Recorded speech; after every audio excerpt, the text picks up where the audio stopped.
Армысыздар, құрметті көрермен, эфирде Бағыт, студияда Айжарқын Аспандиярқызы. 31 мамыр саяси қуғын-сүргін құрбандарын еске алу күні. Түбіне терең үңілсек, ақтаңдақ жылдардың ашылмаған құпиясы көп. Жазықсыз қудалауға ұшыраған жандардың есімін елдің есінде қалдыру үшін тағы қандай жұмыстар атқарылуы тиіс. Бүгінгі бағдарламамызда осы жайында айтатын боламыз. Алдымен студия қонағымен таныс болайық. Евни Арстанұлы Бөкетов атындағы Қарағанды университеті тарих факультетінің деканы Жамбыл Жұмабеков. Жамбыл Әзмұқанұлы, енді студиямызға қош келдіңіз. Жаңа жоғарыда атап өткендей 31 мамыр саяси қуғын-сүргін құрбандарын еске алу күні. Бұнымен қатар ашаршылық құрбандарын да еске аламыз.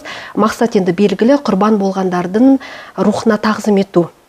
Жалпы енді сіздің ойынша қазіргі ұрпақ өкілдерін есінде мәңгі сақталу үшін бұндай күндерді өткізетін шаралар несімен маңызды болу керек?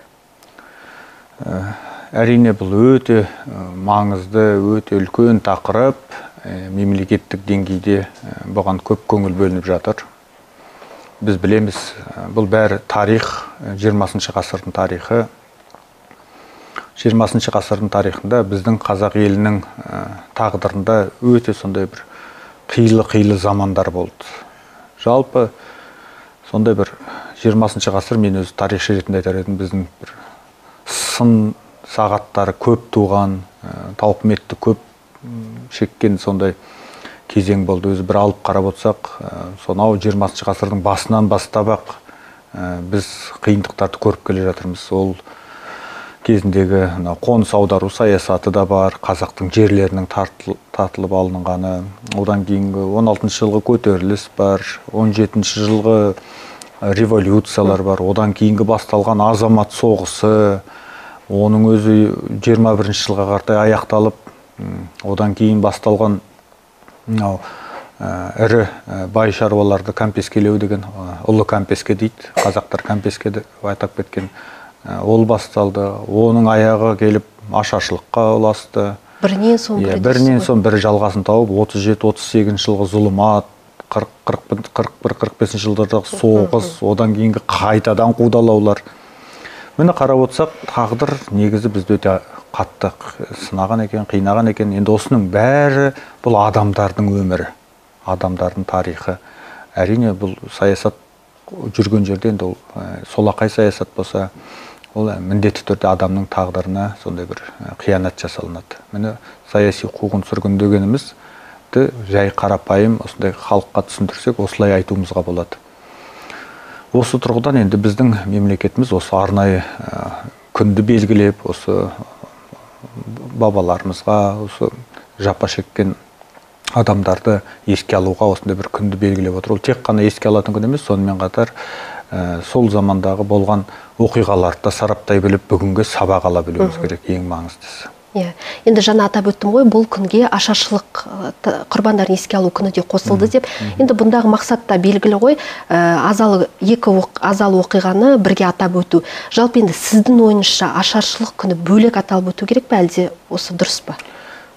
Менің ойымша енді осы бір дата болған әрине дұрыс, бөле жарма, өйткені ашаршылықтың да өзі бұл бір саясат, сол тоталитарлық саясаттан туындап отырған, біріне және бірі ұласып отырған бұл тарихи өзінің өзі сабақтастығы бар құбылыс қой.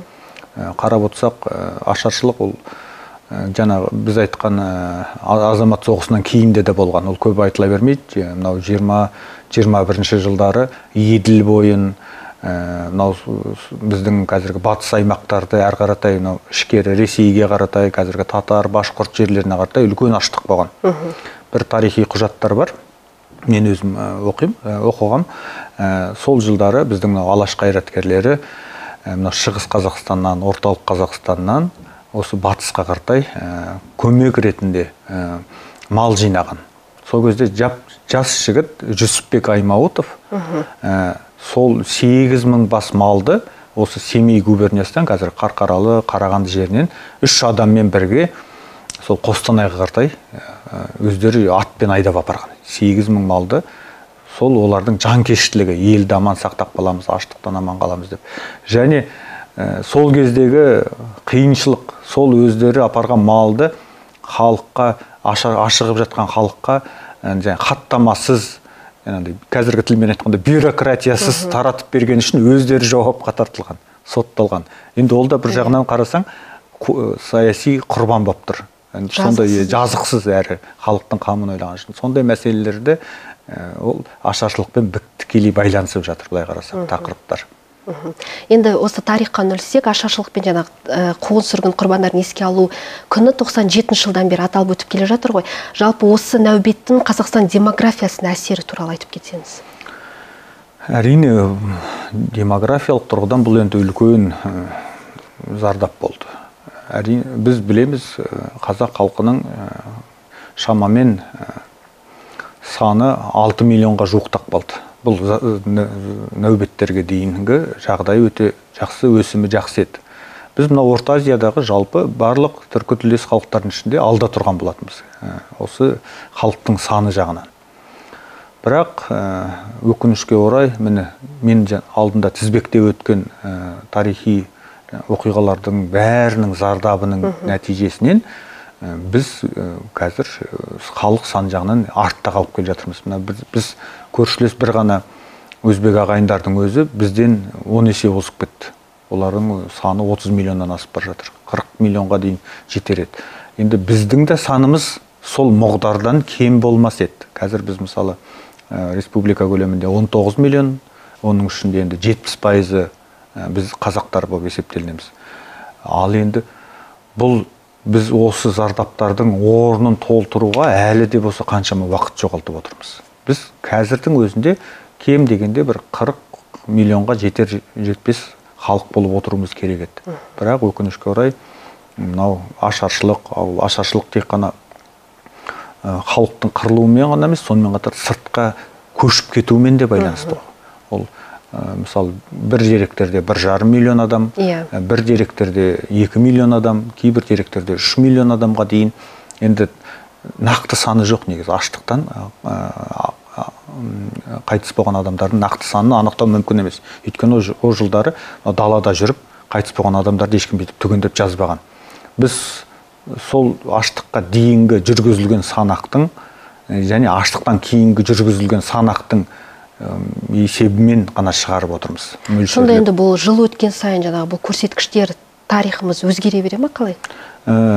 Енді бұл әрине тарих бізде бірден анықтап алуымыз керек. Біздің тарихымыз тек қана тәуелсіздік жылдары ғана ақиқатын айтылып жазыла бастады. Өйткені ол уақытқа дейін мысалы біз кеңестік дәуірде ашаршылық тақырыбын, немесе жаңағы репрессия тақырыбын алаш қайраткерлерінің өзі 89 жылға дейін біз ақтай алмай келдік. Олар халық жауы болып келді.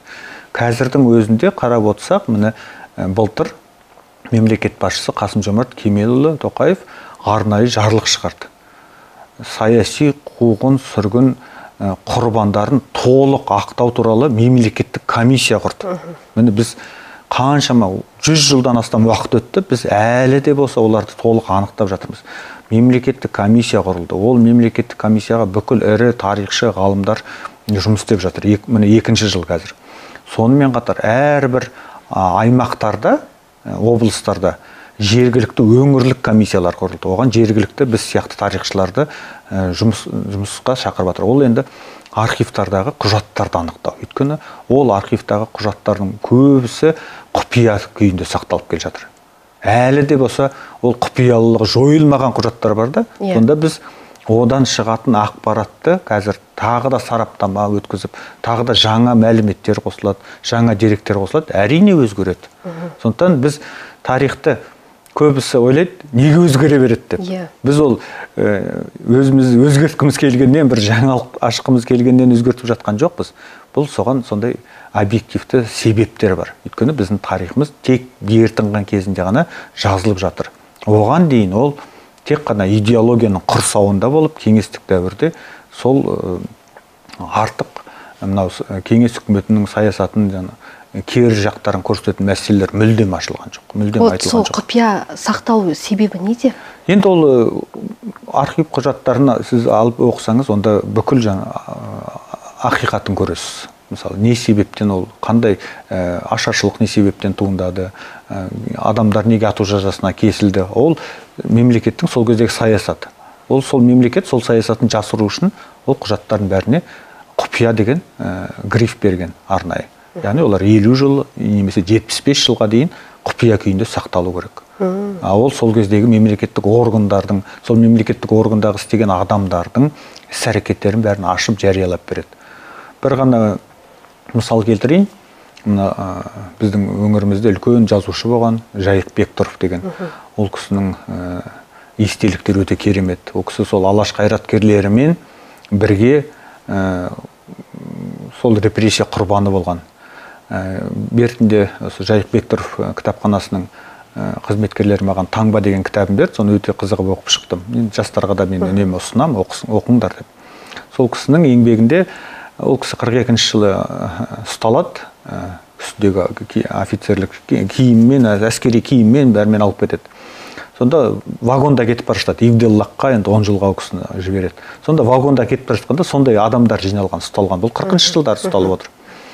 Сондағы адамдардың тағдырлары, әңгімелері сол кісі сақтап қалған ғой, айтып отыр, кейін жазып отыр. Сонда бір ғана мысал, бір ақсақал шал Жетісу өңірінен кетіп бара жатыр екен. Білмейді не үшін сотталып бара жатқанын, 10 жылға кетіп барады бірге Ивделлаққа. Әңгімесі былай: мен дейді түс көрдім дейді. Түсінде Сталин кіріпті. Енді ана ақсақалдың түсіне үлкен кісі, енді Сталин кірген, бір беті қарай кетіпті. Бір жақ беті ақ екен. Содан енді таңертең тұрып, Құранын оқып, сосын бір жорытайын деп, енді ол кезде солай ғой, бізде қара армышыл ғой, жорыту керек. Оны міндетті түрде жақсылыққа жориды. Бір кісілермен сөйлесіп жорытқан. Және бір беті қарайтып тұрған, енді 42-ші жыл соғыстың ауыртпалығы, бірақ екінші жақ беті ақ екен, яғни біздің түбі ниетіміз ақ, жеңіске жетеміз дегендей сондай жорыған. Содан кейін 1-2 күннен кейін ауданнан 2 салтатты әскер келіп, ақсақалды даладан қой бағып жүрген жерінен ұстап әкетеді. Жүріңіз, ақсақал, жүріңіз деп алып кетеді ауданға. Малыңызды қазір колхоздың бастығы бірдеме қылдырады деп. Баласы соғыста, өзі кемпірі мен немересін бағып отырған шал, сол ұсталғаннан 10 жыл Ивделлаққа кетіп, содан қайтып келмейді. Ал енді соның бәрі архивта бар құжаттар. Енді оны кім жаңа жеткізді, кім оны ұстады, кім соны жаңаға, енді ол жерде бір түске бола, оны жазықты, сен халықтың арасында үрей туғызып жүрсің деп айыптап жүрген. Оны айыптаушылар кімдер? Сол жергілікті органдар, сол кездегі НКВД-ның органдары, сол шешім шығарғандар. Ол жаңағы асыра сілтеушілік болған, сондай жоспар орындаушылық болған. Оның бәрін әрине жасырып отыр, жасырып келген. Қатыгез заман. Енді ол сол кезде өте тоталитарлық жүйе дегеніміз сол. Адамдар психологиялық сондай қысым болған. Сізбен біз үшеуміз әңгімелесіп тұрсақ, біреу үкімет туралы бір жаман ауыз сөз айтып қалса, мен айтып қалсам, екі адамның қайсысы бірінші барып жеткізуге тырысуға ұмтылған. Өйткені сіз барып бірінші жеткізбесеңіз, ана кісі жеткізсе, ол ертең сізге де келеді. Сен үкіметті жамандап атқанда, сен үндемей айтқан жоқсың деп сіз де айыпталуыңыз мүмкін. Бұл негізі әлі күнге дейін бар. Енді ол әрине, бұл идеологиялық жаңағы мына біздің сана сезіміміздің улануы болған. Сондықтан біз қазір мысалы өз халқымызды өзіміз жамандамауымыз керек. Мысалы қазақ, мен көп нәрсеге қарсымын, сондай қазақ жалқау немесе қазақ арызшыл деген. Оның бәрі бізге сырттан кірген індет. Індет ретінде қарамыз. Ол бізді сондай қылдырды. Бұл отарлау саясатының салдары. Содан біз арылу үшін өзіміз ақиқатты айта білуіміз керек. Қазір сондай мінез құлықтан арыла білуіміз керек. Ол үшін біз сол отарлау саясатына дейінгі ұлттық құндылықтарымызды қайттан көтеруіміз керек. Міне осы мәселеге біз өте көңіл бөлуіміз керек. Енді жаңағыда тағы тарихқа оралсақ, 1930 жылы Кеңес одағының құрамында болған Қазақстанда 103 мың адам қуғын саяси құрбанға айналды.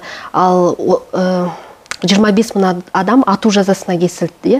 Оның ішінде ғылым, мәдениет, жаңағы саяси саланың зиялы қауым өкілдері бар. Жалпы енді осындай дерек бар ма? Біздің облыста қанша адам саяси құрбанға айналды? Енді оны қазір анықтап жатыр. Әлі де көп. Енді қарап отырсаңыз, біздің мұрағат құжаттарында миллионнан астам карточкалар бар. Осы саяси құрбан. Мынау біз білесіздер, біздің Қарағанды облысында үлкен лагерь болған. Карлаг деп аталады әлі күнге дейін. Оның өзі мемлекет ішіндегі мемлекет болған. Оның бір ғана сол Карлагтың өзінен миллионнан астам адам өткен. 1953 жылдарға дейін жұмыс істеп келген. соған дейін онда миллионнан адамдар отырған. Ату жазасына кесілгендер бар, сотталғандар бар, отырғандар бар. Оның бәрін қазір анықтап, қазір тіпті мемлекеттік жаңа комиссияның осы жұмысынан кейін арнайы сайт құрылады. Осы саяси қуғын-сүргіндердің құрбандарын біз өз фамилияңызды енгізесіз, мысалы Айжарқын Аспандиярқызы деп. И жаңа сіз бүкіл мәліметтерді, архивтік құжаттарды тауып аласыз. Не себепті айыпталғанын, ақталды ма, неге ақталмады. Сондай үлкен бір база жасағысы келеді. Бұл біріктіріп. Біз осы ғылыми зерттеу жұмыстары, іздеу, мұрағаттардан іздеу жұмыстары аяқталғаннан кейін нақты сандарын айта аламыз. Ал енді бір ғана Кампескенің өзінен басында тек қана ірі байларды Кампескелейміз, республика бойынша 800 адамны жоспар жасалған. 800 адамды Кампескелеу туралы. Республика бойынша. Сол жоспар, сол шешім шыққаннан кейін, жоспар белгіленген кейін, тек қана 1-2 айдың ішінде 700 адамға дейін Кампескеленіп кеткен. Ол аз ғана мек. Ал ол Кампескелеу әрі қаратай қаншама жүре берген. Ол 28, 29, 30, 31 біз міне мұрағат құжаттарынан кездестіріп жатамыз. Тіпті 32, 33 жылдары бай құлақтардың тізімі, мысалы Қарқаралы, немесе Нұра, немесе Телмін ауданы деп шығып жатады. Әрбір ауданда сол бай құлақтардың тізімдері жасалып отырған. Яғни тіпті енді ірі бай дегеннің оларды Кампескелеп бітіріп, одан кейін орта шаруаларға көшкен. Міне осындай жағдайда орын алған. Оның бәрі саяси құрбандар. Сонымен қатар енді біз білеміз, үлкен Әлихан Бөкейханұлы, Ахмет Байтұрсынұлы биыл 150 жылдығын атап отырмыз. Ол кісілер 2 мәрте репрессияланған. Мысалы 29 жылдардан басталған алғашқы легі кейін 37-38 жылы жалғасын тапты. Одан кейін білесіздер, мынау соғыс аяқталғаннан кейін Ленинградтық дәрігерлер ісі деп басталып, 3-ші легі басталған саяси қуғын-сүргіндердің. Енді бұл кісілер мүлдем ату ең үлкен жазаға, ату жазасына кесіліп кеткендер де бар. Оның ішінде қаншама кінәсіз, жазықсыз. Мынау Сәкен театры көрсетті ғой, өткенде ұлтқа қызмет деп үлкен насихаттап жатыр, қойылым біз балалармен, студенттермен барып көріп жатырмыз. Қазір бізде университетімізде мынау Ғалым Жайлыбайдың Қара орамал деген үлкен несінің презентациясы болады. Біздің университетіміз енді Нұрлан Орынбасарұлының бастамасымен орталық Қазақстандағы ашаршылық зардаптарын анықтау мақсатында сондай жұмыс тобы құрылып бір проект жасалған болатын былтырғы жылдары. Және біздің университетіміздің тарихшы, филолог ғалымдары біріге отырып үлкен бір дүние жасады. Бұның өткенде презентациясы да өтті. Бұл орталық Қазақстандағы 1931-33 жылдардағы ашаршылық архивтік құжаттар мен естеліктер деген осындай бір жинақ шығардық. Міне бұл жинақта осы орталық Қазақстанда орын алған ашаршылықтың зардаптарына қатысты мәліметтер жинақталған. Өйткені біз білеміз, әлі де болса біз аймақтар бойынша мәліметтер әлі бізде толық ашылмай жатыр, зерттелуді қажет етіп жатыр. Бұл соның бастамасы, және бұл жұмыстар әлі де жалғасын тауып жатыр. Бізде қазір енді Қарағанды облыстық өңірлік комиссиясы бар, осы қуғын-сүргін құрбандарын ақтауға арналған. Олар қазір мұрағаттарда күнде қазба сондай іздеу жұмыстарын жүргізіп жатыр. Әртүрлі қорларды қазып, іздеп, тауып алуға тырысып жатыр. Бұл үлкен жұмыс. Және осы 1-2 жылда енді өзінің жемісін береді деп есептейміз. Өйткені бұл адамдарды біз ақтап алуымыз керек. Олардың әлі кейбіреулері сотталған, оның ұрпақтары, сондай сотталғанның ұрпақтары сияқты болып саналуы мүмкін. Ол енді олардың жазығы жоқ. Сол солақай саясатқа. Енді бұл кітап қанша данамен шықты, және бұл енді қол жетімді ма, кез келген? Бұл мен арнайы кітапханада тұрған нұсқасын алып келдім. Біздің тарих факультеті, Гоголя көшесі 38-де орналасқан кітапханамыз бар. Оқырмандар келіп оқимын десе, сол жерден оқи алады. Бұл жеткілікті көп данамен шығарылды. Бұл барлық кітапханаларға жіберіліп жатыр. Еліміз бойынша таратылып жатыр. Бұл өйткені бір жағынан тек қана көпшілік емес, бұл әрі ғылыми ізденістерге де үлкен мүмкіндік береді. Біздің студенттеріміз, магистранттарымыз қазір диссертациялар жазып жатыр. Бір студентіміз биыл ашаршылық тақырыбында қорғайды диплом жұмысын. 2 магистрантымыз осы қуғын-сүргін мәселелері бойынша диссертация жазып жатыр. Сондықтан бұл өте сұранысқа ие, және басқа қалалардан да сұратып жатыр. Біз сондықтан барлық кітапханаларға жіберіп жатырмыз. Сонымен қатар бұны енді қарапайым халықтың да өткен жылы презентациясын көріп, бізге қызығушылық танытып жатыр. Қалай алсақ болады екен? Сұраныс бар ғой. Сұраныс өте жоғары. Сондықтан біздің баспаханадан бұны алуға болады. Әрине, біз жеткілікті көлемде бұны шығарып отырамыз. Сұранысына сәйкес біздің баспахана тағы да жалғастырып шығарып отырады. Яғни тарих факультетінде сіздерде бұл тақырыпты тереңірек оқытасыздар ғой, иә? Міндетті түрде. Енді ол біздің тарихшылардың тарих жалпы өз кезеңдеріне байланысты оқытамыз. Мысалы, бір балалар ежелгі кезеңмен қызығады, археология қызықты оларға, бір балаларға осы кеңестік дәуірдегі тарих қызықты. Оларға міндетті түрде енді бұл өйткені материалы әлі де болса талдауды, сараптауды қажет ететін болғандықтан балаларға қызықты. Жаңа мәліметтер шығып жатады. Сондықтан балалар қызығып осы ашаршылық тақырыбын, саяси қуғын-сүргін, репрессия құрбандарының мәселе тұлғаларға байланысты тақырыптарды алып зерттеуге тырысады. Өйткені бұл жерде әлі тың дүниелер таба алады. Өзінің бір кішкентай болсын бір жаңалығын ашып, үлесін қосуға тырысады. Олар да біздің балалар да архивтарға барып отырады. Біздің мысалы облыстық архивпен байланысымыз өте жақсы. Сол архивта біздің студенттеріміз, магистранттарымыз отырып зерттеу жұмыстарын жүргізеді. Енді болашақта бұл үлкен диссертациялық ізденістерге айналады деп ойлаймыз. Өйткені бізде енді докторантура бар, сонда докторлық диссертацияларға біз тақырыптар дайындап жатырмыз. Осы мәселе бойынша бір 2-3 докторлық диссертация осы орталық Қазақстан бойынша берсек деген ойымыз бар. Жаңа база туралы айтып кеттіңіз ғой, сол жоспар бойынша қай уақытқа? Жоспар бойынша осы биылғы жылы ол жасалады. Өйткені былтырдан бастап үлкен біздің ғалымдарымыз, ірі тарихшылар жұмыс істеді.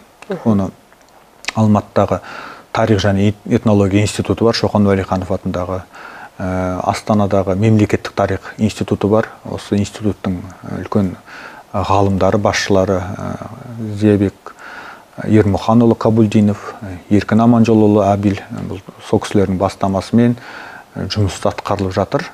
Және бұнда барлық өңірлердегі ірі тарихшы ғалымдар осы жұмысқа кіріктірілген. Біздің тарих факультетінің өзінен 3 адам осы мемлекеттік комиссияның мүшесі болып жұмыс істеп жатыр. Олар тарих ғылымдарының докторы профессор Сақтағанова Зәуреш Ғалымжанқызы, тарих ғылымдарының докторы профессор Жұмашев Арымбек Мұратұлы, тарих ғылымдарының кандидаты профессор Шотбакова Ләззат Қасымқызы.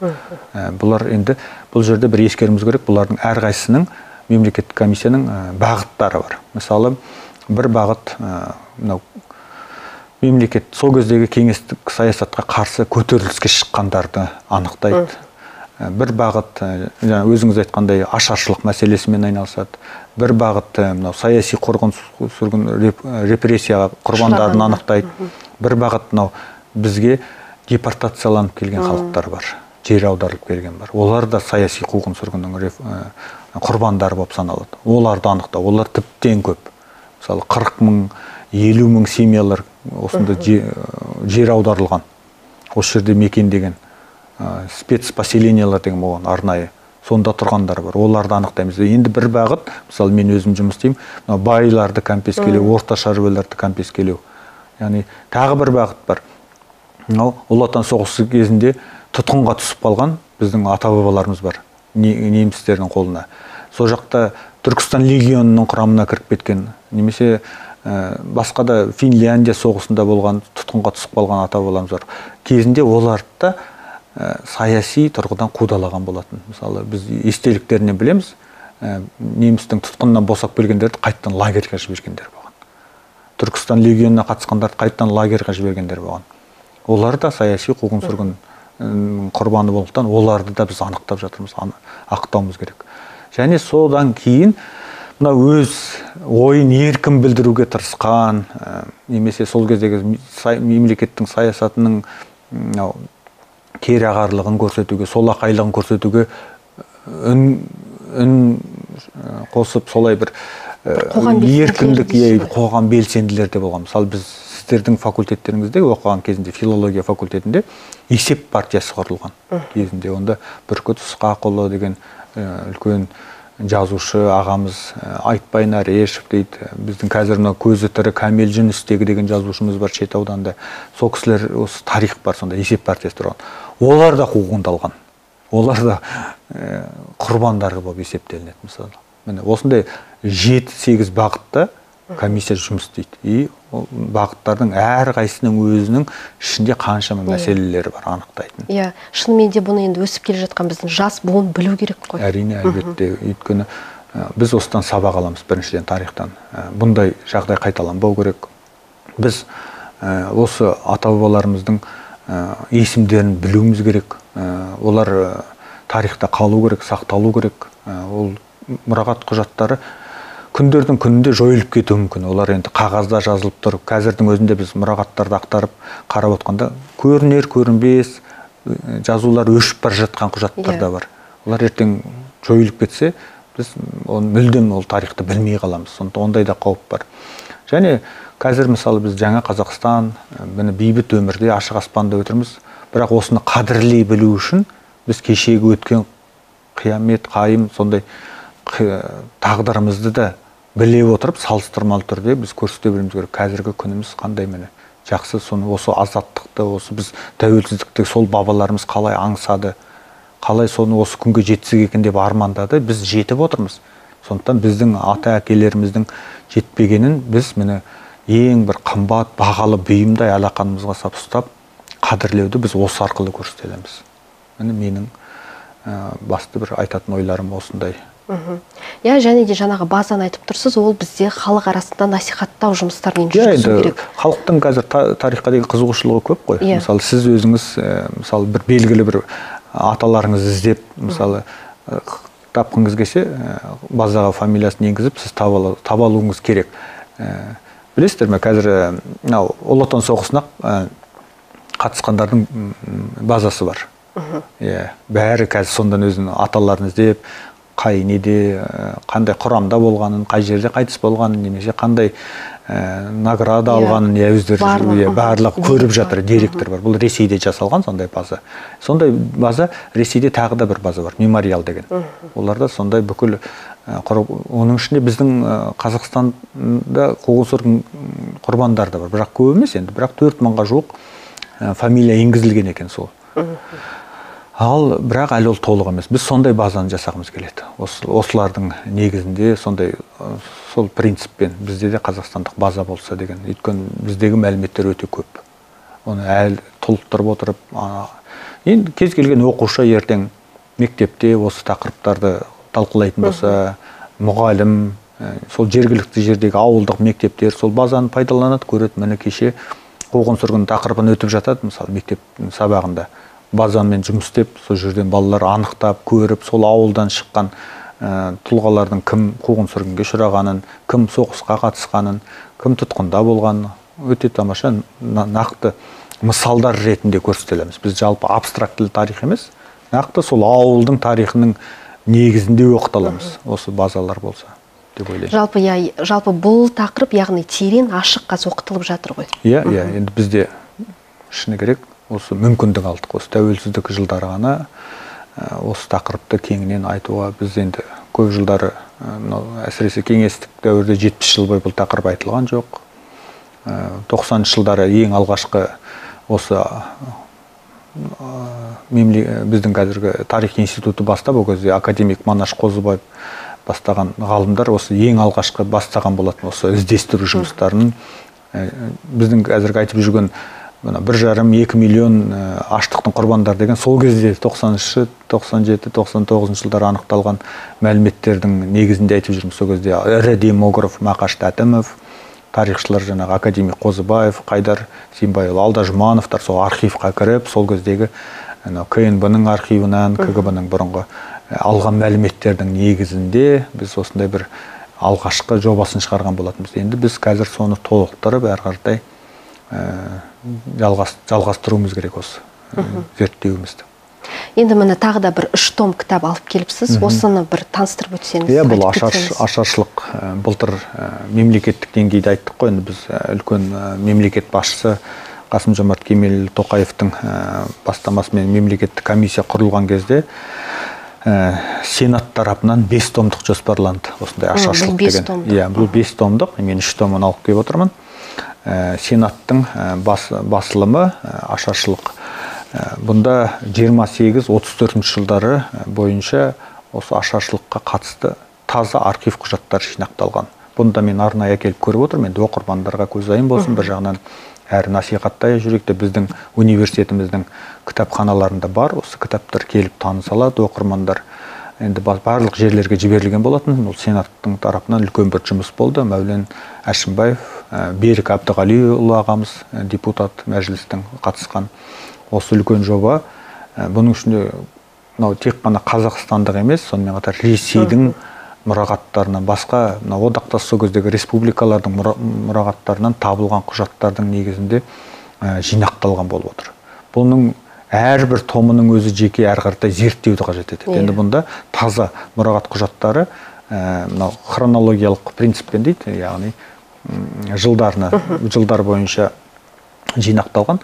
Енді біз студенттерге осыны курстық жұмыс, әрқартай дипломдық жұмыс, осы әрбір томынан ондаған дипломдық жұмыс жазуға болады деп ойлаймын. Бұның бәріне сараптауды, ғылыми айналымға енгізуді қажет етеді. Енді қоғам арасында әлі күнге дейін біз тарихтан сабақ алуымыз керек деген пікір енді тарайды ғой. Өзіңіз енді бұл нені меңзейді деп ойлайсыз? Енді бұл түсінікті жағдай, енді өз ойыңызбен айтсаңыз. Енді бізде енді шыны керек тарихқа қызығушылық өте көп халықта. Өйткені ақпараттық аштық болды. Халық сондықтан өз тарапынан іздене бастады. Оны да мойындауымыз керек. Кәсіби тарихшылар тарапынан мынандай жетпей жатқан кезде халықтың арасынан жақсы өлкетанушы тарихшылар шыға бастады. Өз өлкесінің тарихына қызығушылығы білдіретін, оларды айтып, олардың да үлесін айтып өтуіміз керек. Мысалы, осында Шет ауданы жаңа айтып өттім, Кәмел Жүністегі ағамыз, Төрехан Майбас ағамыз көп еңбек сіңірді. Әсіресе осы Төрехан Майбас ағамыздың, Кәмел Жүністегі ағамыздың еңбектерінен біз ашаршылық, қуғын сүргін құрбандар туралы көп мәліметтерді алып, біз архивтардан әрі қарата іздестірген болатынбыз. Олар сол жергілікті жердегі, мысалы Шет өңіріндегі болған осы оқиғаларды сипаттап жазады. Мысалы Қарқаралыда көп жылдардан бері өлкетанумен айналысып жүрген Мұстафин Ерлан деген замандасымыз бар. Ол да көп мәліметтерді осы жергілікті халықтың ауызынан, әңгімелерінен жинақтап, естеліктерін сақтап келе жатыр. Яғни осындай айта берсек, жергілікті жерде өлкетанушылар да бар. Олардың да еңбегі осы өте зор. Бірақ бұл архив құжаты да, естеліктер де, бәрі де болашақта тарихи сараптаудан өту керек. Яғни ол жай оқырман оны алып, бір жақты пікір қалыптасып кетпеу керек, сыңар жақ пікір қалыптасып кетпеу керек. Яғни мұның бір объективті мәселелерін анықтап, біз халыққа жеткізе білуіміз керек. Бізде көп жағдайда қоғамның арасында біздің тарихи зерттеулеріміз жетпей жатады. Мысалы, тарихи кітаптар, монографиялар шығады, бірақ ол белгілі кәсіби тарихшылардың арасында ғана айналыста жүреді, пайдаланылады, ал оның нәтижелері көпшілік біле қоймайды. Содан түрлі пікір содан әртүрлі алуан түрлі пікірлер қалыптасып, немесе тіпті қиялға жайып, мифтік әңгімелер шығып кетіп жатады. Мысалы, ол енді сол тарихи ақпараттың қолжетімділігін біз көп қолға алуымыз керек, осының орнын толтыруымыз керек былайша айтқан кезде. Қазір енді өзіңіз білесіз, мынау YouTube каналдар өте мысалы жақсы орын алып тұр. Қазір көп ақпаратты бәрі YouTube-тан іздеуге тырысады. Сондықтан осы мәселені де біз ойластыруымыз керек. Әлеуметтік желіде қазір Facebook-қа кім не жазады, сол ақиқат болып шығып жатады. Оны да біз енді ойластыруымыз керек. Осындай жұмыстарды біз сондай тарихи сарапталған, ақиқаты анықталған жұмыстарды біз көпшілікке жеткізе білу мәселесі осы. Енді сіздер мені бүгін дәнекер болып отырсыздар осы көпшілікке жеткізуге. Сондай жұмыстар біз кеңінен орын алса, түсіндіру, насихаттау жұмыстары дейсіз ғой, ақпараттық. Ақпараттандыру былайша айтқан кезде. Енді Жамбыл Әзімханұлы студиямызға келіп, сұрақтарға жауап беріп, уақытыңызды бөлгеніңізге рахмет айтамыз. Алдағы жұмыстарыңызға әрине сәттілік тілеймін. Құрметті көрермен, еске сала кетсек, бүгін біздің студияда қонақта болған Евней Арыстанұлы Бөкетов атындағы Қарағанды университетінің тарих факультетінің деканы Жамбыл Жұмабеков. Ал бізге берілген уақыт осымен тәмам. Амандықта жүздескенше.